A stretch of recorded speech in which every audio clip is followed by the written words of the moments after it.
各位觀眾朋友，大家好，歡迎收睇十分好書，一個結合 AI 工具嘅閱讀試身室，每日10分鐘，輕鬆揀出最啱你嘅好書。大家平時放工放假最中意做啲咩呢？相信好多人都同我一樣，最中意攤喺梳化度，開住 Netflix 或者 Disney 加煲美劇。但係你有冇試過一邊睇一邊有種罪惡感，覺得自己好似浪費緊時間？或者你有試過想透過睇劇學英文，於是開住英文字幕，見到唔識嘅字就查字典，結果查兩查就覺得好煩，最後放棄咗，專心追劇情算數。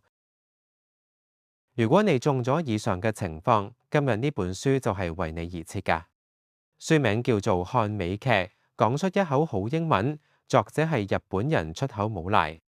作者嘅背景好特別，佢唔係嗰啲由細在美國長大嘅 ABC，而係一個土生土長嘅日本人。佢同好多香港學生一樣好識考試，TOEIC考到好高分，去美國留學之前充滿信心。點知去到美國第一日，佢發現自己完全聽唔明人哋講乜，亦都講唔出自己想講嘅嘢，深受打擊。後嚟佢發現咗一個秘密，原來學校教嘅英文同現實生活用嘅英文係兩回事。佢靠住一套自創嘅美劇學習法，成功練成一口流利英文，而家仲做埋英文老師。今日我會同大家拆解書入面3個最實用嘅技巧，等你以後煲劇都可以理直氣壯，邊玩邊學。第一部分，點解你學咗咁多年英文都係開唔到口？首先，我哋要搞清楚一個好殘酷嘅事實，教科書教你嘅英文好多時係死㗎。作者喺書入面舉咗個好經典嘅例子。當你想問人你淨係做乜嘢嘅時候，教科書會教你講 What are you doing？ 呢句說話文法冇錯，但喺現實生活中，如果你語氣唔啱，聽落去會好似質問人哋你搞緊乜鬼，多過似純粹問候。喺美劇入面，你會發現啲角色更常講 What are you up to？ 呢句就自然好多，亦都地道好多。另一個問題係，我哋太過依賴大字，即係嗰啲好深奧嘅生字，而忽略咗細字，即係 phrasal verbs 片語動詞。比如話，你想講我好尊敬我爸爸，你會點講？可能你會諗到 I respect my father， 冇錯㗎，但好正式。如果係日常傾偈，外國人更可能會講 I look up to my father。又例如你想講忍受，學校教你 tolerate， 但生活上人哋會講 put up with。作者指出，美劇入面充滿咗呢啲由簡單動詞，好似 get、take、make、put， 加上介詞組成嘅片語，呢啲先係英文嘅心臟。如果你唔識呢啲片語，你就算背咗整本牛津字典，你講出嚟嘅英文都會硬邦邦。而且你亦都聽唔明劇入邊啲人講乜，因為喺美劇入面，大概有80%嘅對白都係由呢3000個最常用嘅單字組成㗎。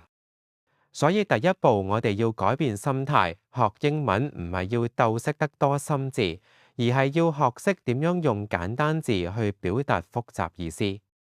而美劇正正就係呢方面嘅最佳教材，因為佢有語境 context。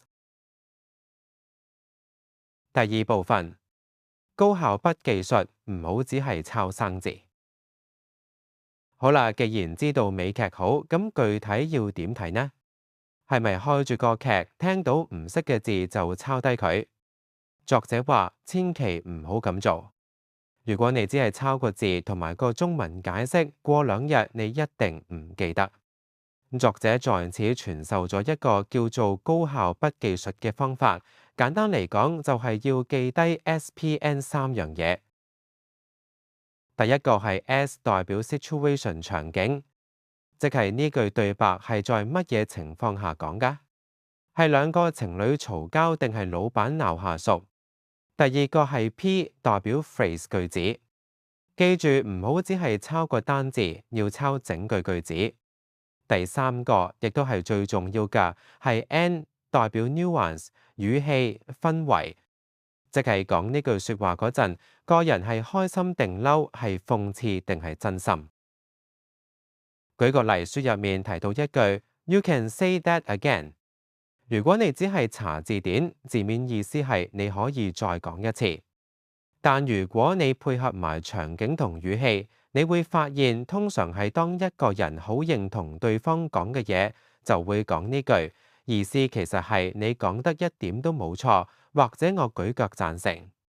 如果你冇記低個場景 S 同語氣，你下次聽到人哋講 You can say that again， 你可能會傻更咁重複講多次自己講過嘅嘢，咁就尷尬啦。作者建議我哋每日只需要抽30分鐘出嚟，頭20分鐘係 input， 即係睇劇，揾出你想學嘅一兩句對白，然後用 SPN 筆記法記低佢。記住貴精唔貴多，一日學一句能夠真正用得出㗎，好過抄10句轉頭就忘記㗎。呢種筆記法嘅好處係，當你日後重溫筆記，你腦海入面會浮現返當時個畫面同情緒，記憶會深刻好多。第三部分，角色扮演法，將英文演出嚟。做完筆記，接住落嚟呢10分鐘做乜好？就係 output， 或者作者叫佢做角色扮演 role playing。好多人練口語，只係機械式咁讀本書出嚟，呢個係冇用㗎。因為英文係一種好講究節奏、rhythm 同情感嘅語言。作者教我哋要將自己當成係劇入面個主角，甚至要模仿佢嘅動作、表情同語氣。書入面提到一個好重要嘅技巧，叫做 salami technique 薩拉米香腸切片法。有時美劇啲對白好快，一輪嘴咁講出嚟，我哋好難跟。呢個時候你可以將個句子切成一節節，好似切香腸咁，先練好每一小節嘅發音，然後再將佢哋連埋一齊。例如 I'm gonna go to the store， 你可以分成 I'm gonna go to the store。練熟咗每個部分嘅連音 linking sound， 再一口氣講出嚟，你就會發現自己講得順好多。同埋作者特別強調要留意變音同省音。點解我哋聽唔明外國人講嘢？因為佢哋講 get out of here 會變成 get out of here， 甚至個 T 音會變咗做 D 音。透過模仿劇中人嘅講法，你唔單止口語會進步，連聽力都會好咗，因為你知道原來啲音係會咁樣變㗎。所以呢個最後10分鐘嘅練習，唔係要你坐定定背書，而係要你演戲。你要代入個角色，想像自己就喺嗰個場景入面。當你帶住感情去講英文，大腦會更加容易記住呢啲句子。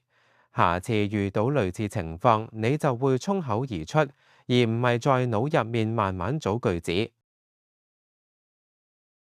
結語：揾一套你中意嘅劇，開始啦。總結一下今日嘅內容。看美劇講出一口好英文呢本書話俾我哋知，學英文唔應該係一件痛苦嘅差事。我哋要擺脫教科書嘅框框，投入去充滿語境同情感嘅美劇世界。利用 SPN 筆記法記低場景、句子同語氣，再利用角色扮演法將英文有感情咁演繹出嚟。只要每日堅持30分鐘，你嘅英文一定會有脫胎換骨嘅改變。呢本書特別適合呢幾類讀者。第一係覺得自己英文底子唔差，但一開口就卡住嘅朋友。第二係好鍾意睇美劇，想順便增值自己嘅人。第三係想學地道口語，唔想再講教科書英文嘅學生或職場人士。作者推介咗幾套好適合入門嘅劇，比如經典嘅《Friends》、《老友記》或者生活化嘅 Modern Family 摩登家庭。呢啲劇集貼近生活，用字實用係最好嘅教材。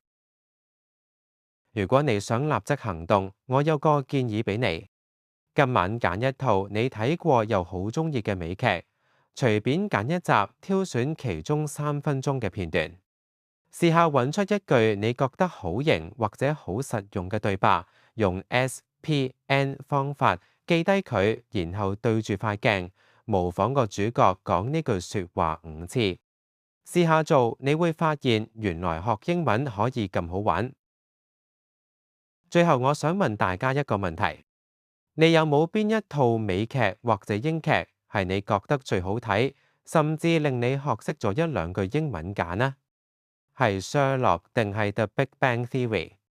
歡迎喺留言區同我分享你嘅心水推介。好啦，今集10分好書就嚟到呢度。如果你鍾意我哋嘅內容，請你撳個 like，訂閱我哋嘅頻道，同埋撳個鐘仔，咁就唔會錯過每日嘅好書推介啦。如果你覺得呢集內容幫到你學英文，亦都可以點擊下方嘅 Super Thanks 按，實質支持我哋繼續製作更多好節目。多謝收睇，我哋下集見。